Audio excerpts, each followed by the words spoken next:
여러분 안녕하십니까? 네, 기쁘고 행복한 이 안식일에 하나님의 전을 찾아주신 여러분 진심으로 환영합니다. 오늘은 주여 없나이다, 요한복음 8장에 있는 말씀 가지고 함께 말씀을 나눠보겠습니다. 주제절 요한복음 8장 10절에서 11절에 있는 말씀을 함께 읽겠습니다. 시작. 예수께서 일어나사 여자 외에는 아무도 없는 것을 보시고 이르시되 여자여 너를 고발하던 그들이 어디 있느냐? 너를 정죄한 자가 없느냐? 대답하되 주여 없나이다. 예수께서 이르시되 나도 너를 정죄하지 아니하노니 가서 다시는 죄를 범하지 말라 하시니라. 아멘. 우리는 어제 함께라고 하는 단어를 좀 배웠습니다. 신앙하면서 가장 중요한 게 뭐라고 말씀드렸어요? 신앙? 예. 우리 하나님과 혹은 예수님과 함께하는 것이 신앙이다, 이렇게 말씀을 드렸습니다. 근데 여러분, 머리로 갖다가 이렇게 어떤 성경의 지식을 배우는 것도 참 중요하지만 신앙은 아주 간단해야 됩니다. 그렇죠? 그래서 예수님과 내가 함께하고 있느냐, 아니면 매일매일 나는 예수님과 상관없이 살고 있느냐 하는 것이 우리 신앙에서는 굉장히 중요한 문제라고 할 수가 있겠습니다. 근데 예수님과 함께하면서 가장 첫 번째로 해야 될 일이 뭘까요? 여러분, 예수님과 함께 한다면 가장 먼저 해야 될 일이 뭐라고 생각하십니까? 바로 죄의 문제입니다. 죄. 이 죄를 예수님과 함께 하면서 죄를 처리하고 해결해 나가는 것이 그분과 함께하는 삶의 가장 첫 번째 어떤 주제라고 저는 생각을 합니다. 이 죄인들은요, 죄하고 뗄래야 뗄 수 없는 관계에 있는 사람들을 죄인이라고 합니다. 지난 한 주일을 한번 가만히 생각을 해보세요. 우리는 물론 마음으로부터 죄를 멀리하려고 부단히도 애를 써왔을 것입니다. 그렇죠? 근데 잘 되던가요, 안 되던가요? 지난 한 주일 동안 죄 없이 승리하셨습니까? 아니면 여전히 죄 가운데 계십니까? 우리가 만약 죄 없다 하면 하나님을 거짓말하는 분으로 만드는 것이다 라고 요한일서 1장에 기록을 해놨습니다. 제가 이 말씀 가지고 처음에 불만이 많았어요. 우리는 왜 항상 죄가 있다고 말씀하실까? 근데 이것이 우리의 신분이기 때문에 그런 것입니다. 십자가가 무엇이냐면, 십자가의 가장 큰 능력은요, 저와 여러분의 신분을 바꿔놓았다는 데 있습니다. 여러분의 신분이 바뀌었다는 거예요. 여러분 신분증 다 있으시죠? 신분증에 보면 여러분들이 대한민국 국민이라고 하는 신분이 거기 적혀져 있어요. 근데 요즘에 보니까 우리나라가 얼마나 살기 좋은 나라가 됐는지 우리 한국 사람이 되겠다고 귀화하는 분들이 꽤 많더라고요. 근데 보통 귀화하는데 걸리는 시간이 시험 공부부터 해가 준비하는 시간이 한 4, 5년 걸린대요. 4, 5년. 그리고 기화 때 보는 그 시험을 한국 사람이 봐도요, 60점 넘기가 쉽지 않답니다. 근데 그분들은 얼마나 열심히 공부를 해가지고 하는지 이 시험을 거의 80점 이상 맞아야 이제 합격을 하는 모양입니다. 근데 그 귀화하는 분들이 그 귀화해가지고 딱 신분증을 받는데 또 몇 달이 걸리는데 딱 받고 나가지고 여권을 딱 만들어서 딱 보는 순간 막 엄청난 감동이 온다는 거예요. 신분이 바뀐다는 것은 이렇게 엄청난 것입니다. 근데 여러분, 십자가라는 것은 저와 여러분의 신분을 하늘나라 백성으로 바꿔놓은 것이 십자가예요. 근데 여기에는 참 아이러니한 게 있습니다. 뭐냐면 신분은 바뀌었는데요. 신분은 바뀌었는데 우리의 삶의 모습은 여전히 하늘나라 백성이 아니라 이 죄악 세상에 속해서 살아가고 있고 그 본성도 가지고 있다는 거예요. 신분만 하늘의 것입니다. 신분만. 그럼 여러분, 우리가 하늘에 올라가기 위해서는 하늘의 신분만 필요할까요? 아니면 하늘나라 백성에 맞는 품성도 필요할까요? 품성도 필요하죠. 그렇기 때문에 예수님을 만나서 함께 사는 사람들은 예수님과 함께 죄를 극복해 나가는 과정들이 필요하게 된 것입니다. 근데 여기서 가장 중요한 것은요, 하나님께서 우리가 죄를 범할 수밖에 없다는 사실을 너무나 잘 알고 계시다는 거예요. 지금 이 순간 우리가 회개한다고 할지라도 다음 주에 또 죄를 범할 수밖에 없다는 사실을 하나님은 너무나 잘 알고 계시다는 것입니다. 시편 14편에 있는 말씀 함께 읽겠습니다. 시작. 여호와께서 하늘에서 인생을 굽어 살피사 지각이 있어 하나님을 찾는 자가 있는가 보려 하신즉 다 치우쳐 함께 더러운 자가 되고 선을 행하는 자가 없으니 하나도 없도다. 몇 명 있다고요? 하나도 없도다. 저는 이 말이 너무 행복해요. 네, 이 말 읽을 때마다 선을 행하는 자들이 10명밖에 없도다 그러면 제가 희망이 꺾일 것 같아요. 그 10명 중에 나는 속하지 못하는구나, 이 생각 때문에. 그런데 제가 행복한 이유는 제가 늘 선을 행하려고 했는데 실패하고 또 실패했는데 성경 말씀을 보니까 선을 행하는 자가 있는가 봤더니 하나님께서 보실 때에 하나도 없다 하시는 말씀이 너무 복음인 거예요, 저한테는. 아, 나만 그런 게 아니구나. 여기 계신 목사님도 그렇구나. 장로님도 그렇구나. 연합회장님도 그렇구나. 대총회장님도 그렇구나. 하나도 없구나. 하나님께서 보실 때에 선을 행하는 자는 하나도 없구나. 이것이 나에게 복음이구나. 이렇게 생각이 드는 거예요. 근데 여러분, 예수님과 함께하는 삶을 시작할 때에 예수께서는 너희가 의인이 되지 않으면 나와 함께하지 못한다라고 하지 않으십니다. 그분께서는 누구도 나에게 올 수 있고 그 어떤 사람이라 할지라도 나와 함께할 수 있다라고 말씀하시고 계십니다.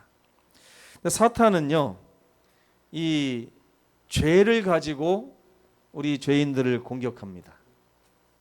이 공격을 한번 당하게 되면 아주 데미지가 엄청 큽니다. 어떨 때는 교회 갈 힘도 없어요. 어떨 때는 성경을 펼 기운도 없고, 어떨 때는 가족도 보기 싫고 성도도 보기 싫고 그냥 이 세상이 막 너무 절망스럽고 할 때가 있습니다. 근데 사단이 이 죄를 범한 우리들을 공격하는 이유는 우리로 하여금 하나님의 따뜻한 사랑을 경험하지 못하게 하려고 하는 그런 깊은 속뜻이 숨어져 있습니다. 그래서 사탄이 우리를 공격하면서 얻어내고자 하는 결과가 뭐냐면, 너는 지금 그 죄 때문에 하나님의 사랑 밖에 있어 라고 우리 스스로가 인식하도록 하는 거예요.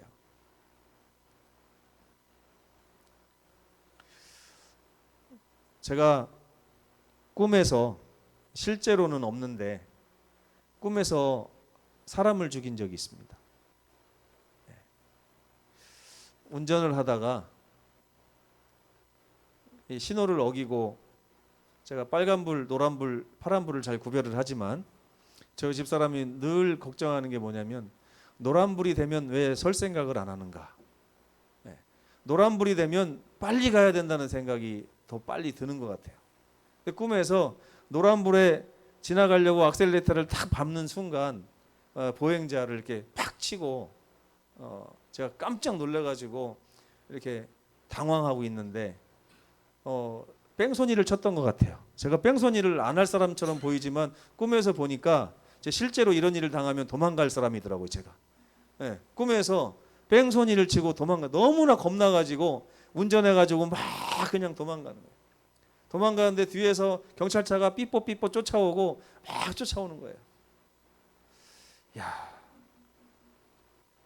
근데요, 그때 나중에 요번에 잡히면 내 인생이 이제 망하는구나. 나는 목사인데. 그러면서 앞으로 펼쳐질 일들이 막 이렇게 주마등처럼 막 스쳐 지나가는데 절대 잡혀서는 안 될 것 같더라고요. 그래가지고 마지막에 어떻게 한 줄 아십니까? 그냥 바다로 뛰어들었어요. 그렇게 하면서 깼습니다. 이런 꿈을 꾼 적이 있었어요. 누구한테 말도 못하고 지금 처음 얘기하는데, 그러면서 그 죄를 범했을 때 그 심정이요, 가룟 유다가 왜 자살했는지 이해가 되더라고요. 그냥 바다로 저도 모르게 그냥 뛰어드는 거예요. 이게 도저히 다른 사람을 볼 낯이 없고, 경찰서에 잡혀 들어갈 자신도 없고, 하나님 볼 자신도 없고, 내가 쳐버린 그 사람의 유가족을 만날 자신도 없고, 막 너무 혼란스러운 거예요. 사탄이 이렇게 우리를 공격해가지고요, 하나님의 사랑 밖에 네가 지금 존재하고 있다라고 우리 스스로 생각하게끔 하는 것이 사탄의 목적입니다. 근데 사탄이 사용하는 무기가 뭔지 아세요? 하나님의 것을 가지고 공격을 합니다. 사탄이 하나님이 아주 거룩하게 세우신 율법을 가지고 공격을 해요. 율법에 뭐라 나왔느냐? 네가 율법대로 하지 않았으니 너는 하나님의 법에 의하면 사형이다. 계속해서 너는 용서받지 못할 죄인이다라고 말하고 있는 것입니다. 그래서 사탄은 하나님께서 율법을 주시면서 말씀하신 그 죄의 형벌에 대한 정죄가 있습니다. 이것을 먹는 날에는 네가 정령 죽으리라 한 말씀이 있어요. 그 하나님이 하신 말씀을 가지고 우리를 공격합니다. 너가 이렇게 행하였으니 너는 죽어 마땅한 사람이다. 하나님께 간합하심을 받지 못한다라고 얘기하는 것입니다. 이 율법의 정죄로 말미암아 고통당하는 로마서 7장에 바울의 모습이 이렇게 기록되어 있습니다. 오라 나는 곤고한 사람이로다. 이 사망의 몸에서 누가 나를 건져낼 것인가? 여러분, 누가 우리를 죄에서부터 건져내 주실까요? 누가요? 맞습니다. 예수께서 그 일을 하시는 거예요. 여러분, 십자가는요, 우리를 죄에서부터 건져내 주는 도구라기보다는 우리를 이 죄악 세상의 시민에서 하늘나라 시민으로 신분을 바꿔주는 역할을 하는 것이 십자가입니다. 근데 신분은 바뀌었을지 모르지만 우리는 여전히 죄악 가운데 있을 때 우리를 이 죄로부터 건져내 주실 자는 그 이름의 뜻이 예수예요. 마태복음 1장 23절에 보면 저가 예수라 이름하였으니 이름의 뜻이 뭐냐면 자기 백성을 저희 죄에서 구원할 자이심이라는 뜻이 있습니다.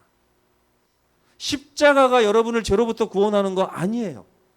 십자가는 죄인이었던 여러분을 하나님 나라의 백성이라고 하는 신분으로 땅 선언하는 것이 십자가예요.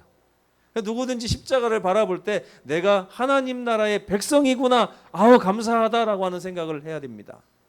그러나 하나님 나라의 백성인 내가 여전히 죄로 얼룩져 있는 이 모습을 가지고 있기 때문에 우리는 어떻게 해요?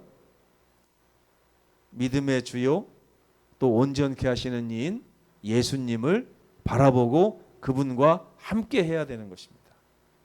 많은 분들이, 제가 이제 어렸을 때부터 신앙을 하면서 이제 50년 넘게 신앙을 하면서 많은 재림교인들이 착각하는 게 뭔가, 죄로부터 구원함을 얻기 위해서 십자가는 바라보는데 그 죄를 나에게 와서 직접 카운셀링 해주시면서 나를 이끌어서 죄로부터 건져내시기 위해서 오신 예수님, 그 예수님을 만나는 일에는 관심도 없고 애정도 없고 등한히 하는 모습을 보게 되는 것입니다. 그러다 보니까 십자가를 믿고 구원을 얻었다고 하는 많은 분들이 10년, 20년, 30년이 지나도 여전히 죄를 극복하지 못한 모습을 보는 거예요. 왜 그럴까요? 왜 그래요? 죄를 능히 극복하게 해주시는 분을 만나지 않고 그분의 손을 붙잡지 않고 그분과 함께 매일매일 동행하며 살지 못했기 때문에 그런 것입니다. 제가 이 진리를 깨달은 게 불과 얼마 안 돼요. 이걸 딱 깨닫고 나서 얼마나 감사했는지 몰라요. 예수님은 그래서 이름이 예수구나. 복음의 두 번째 버전이 바로 이것입니다. 첫 번째 복음이 십자가라면 복음의 두 번째 버전은 예수님이에요. 여러분, 요한일서를 보면서 제가 참 많은 감동을 받거든요. 그 요한일서를 읽을 때마다 이 요한일서는 자꾸만 뭘 얘기하냐면 예수님에 대해서 이야기를 합니다. 예수님이 우리에게 어떤 분이고 어떤 일을 해주시고 예수님을 만났을 때 우리가 어떤 삶으로 변해서 어떤 존재가 되는지까지 계속 얘기해 주는 것이 요한일서더라고요. 근데 요한일서의 마지막쯤에 가면 뭐라고 나오냐면 사람이 형제를 사랑함으로 사망에서 옮겨 생명에 거하게 되는 것이다까지 우리를 예수께서 이끌고 가시는 모습이 나오고 있습니다. 근데 요한일서는요, 복음의 또 다른 버전이 기록되어 있는 걸 보게 되는데 주위에서 보면 이 기별의 대상이 죄인들이 아니라 하나님의 자녀들에게 주신 기별입니다. 죄인들이 십자가를 봅니다. 죄인들은 십자가를 봐요. 죄인들은 십자가를 보고 나서 뭘 깨닫냐면 저 십자가로 말미암아 내가 더 이상 죄인의 신분이 아니라 저 영원한 하늘나라의 하나님 나라의 백성의 신분을 갖게 되었구나라는 것을 바라보는 거예요. 이게 십자가의 효능입니다. 그렇다면 십자가를 바라보고 내가 하나님 나라의 백성이라는 사실을 깨달은 이 하나님의 자녀들은 무엇을 바라봐야 될까요? 무엇을? 바로 예수님을 바라봐야 되는 거예요. 예수님과 함께 인생을 살아가야 되는 것입니다. 요한일서 2장 1절을 한번 제가 읽어보겠습니다. 나의 자녀들아 내가 이것을 너희에게 쓰면 너희로 죄를 범하지 않게 하려 함이라. 요한일서가 쓰여진 이유가 이 하나님의 자녀들로 하여금 죄를 범하지 않게 하기 위해서 쓰여졌다 그랬어요. 어떻게 해요? 요한일서에 뭐라고 나옵니까? 하나님이 사랑하신다는 것. 예수께서 우리와 함께 하시고 우리의 대언자가 되신다는 사실을 계속해서 말하고 있는 것이 요한일서입니다. 그런데 문제는요. 죄를 범하지 않게 하려고 쓰여진 이 책의 구독자가 누구냐면 죄 없는 사람들이 아니라 죄를 범하는 자들이라는 사실이에요. 그러다 보니까 그 바로 이어서 이런 말씀이 있습니다. 그러나 만일 누가 죄를 범한다 하면 아버지 앞에서 우리에게 대언자가 있으니 곧 우리를 우리 죄에서 구원하실 의로우신 예수 그리스도시라. 두 번째 복음이 나오죠. 예수님이 있으니 예수님의 손을 붙잡고 죄와 싸우면 결국에는 요한일서의 목적이 우리 삶에 이루어지게 될 것이다 라는 말씀입니다. 이 요한일서의 기록 목적은 두 가지예요. 다시 한번 말씀드리자면 첫째는 십자가를 통하여 하나님의 자녀들이 된 우리들, 이 우리들이 앞으로 계속해서 죄를 범하지 않는 사람으로 성장해 나갈 수 있도록 하기 위해서 기록된 책이 요한일서입니다. 그렇기 때문에 거기에는 죄를 여전히 범하는 하나님의 자녀들에 대한 해결책들도 처방도 있는 것입니다. 그 처방이 뭐냐면 대언자이신 예수님이 계시다는 거예요. 예수님의 이름 뜻이 뭐라고요? 우리를 우리 죄에서 구원하실 자. 예수님을 통하지 않고서 죄를 극복하는 방법은 이 세상에 존재하지 않습니다. 날마다 십자가를 바라본다 할지라도 그 십자가가 결코 나를 죄 없는 사람으로 죄를 극복하는 사람으로 만들어주지 않는다는 사실을 제가 깨달았어요. 십자가는 우리의 신분을 바꿔놓았습니다. 그러나 여전히 우리는 죄를 행하고 죄 가운데 있고 죄로 고통당하고 있는 거예요. 이 죄로부터 벗어나기 위해서는 반드시 주님의 손길이 필요한데 우리는 주님과 함께 하는데 너무 익숙하지 않습니다. 주님을 만나서 아침부터 저녁까지 주님을 겪어야 되는데 주님 없이 살면서 죄를 범하고 나서 저 십자가의 보혈이 나를 또 구원합니다. 계속해서 반복적으로 하는 거예요. 물론 이것도 우리가 그동안 배운 것과 맞는 그런 진리죠. 하지만 우리는 그 다음 단계로 나아가야 되지 않겠습니까? 바로 예수께서 지금 이 순간 우리의 만문을 두드리면서 우리와 함께 더불어 마시자고 하는 그 깊은 예수님의 그 두드림의 이유는 우리를 죄 가운데서 완전히 건져내 주시겠다고 하는 목적이 숨어 있는 것입니다. 요한복음 8장을 한번 보세요. 여기 한 여인이 죄로부터 건져냄을 받는 그런 장면이 기록되어 있습니다. 어떤 여인이 시대의 소망에 보면 그 나쁜 녀석들이 함정에 빠뜨렸다고 그랬어요. 이 여인이 죄를 짓도록 유도를 했다는 것입니다. 간음하도록 유도를 한 다음에 그 여인을 잡아 끌고 예수님 앞에 온 것입니다. 여러분, 간음을 하게 되면 그 당시에는 돌로 쳐 죽이라고 하는 모세의 법이 있어요. 근데 그 사람들이 끌고 온 사람은 여인이에요. 사람이 혼자서 간음할 수 있습니까? 없죠. 사실은 몇 명을 끌고 왔어야 돼요. 정말 끌고 오려면 2명을 끌고 와야죠. 남자도 끌고 오고 여자도 끌고 와야 될 거 아닙니까? 비느하스가 창을 찔러서 꼬치 꿰어서 죽인 남녀가 2명이었잖아요. 그렇죠? 둘 다 죄를 범했잖아요.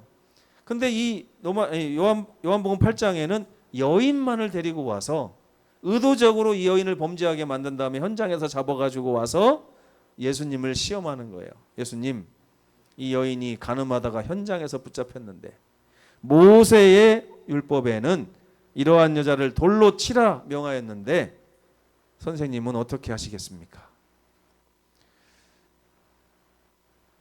이게 사탄이 예수님과 나와 사탄 사이에서 일어나는 일이라는 사실 여러분 금방 깨달으셔야 돼요. 우리가 죄를 짓는 모든 현장에 사탄이 있을까요? 없을까요? 있죠? 여러분이 사탄 모르게 죄를 범할 수는 없습니다. 사탄은 우리를 죄를 범하게 만들어 놓고 죄를 범하자마자 현장에서 우리를 추포해 가지고 예수님한테 끌고 갑니다.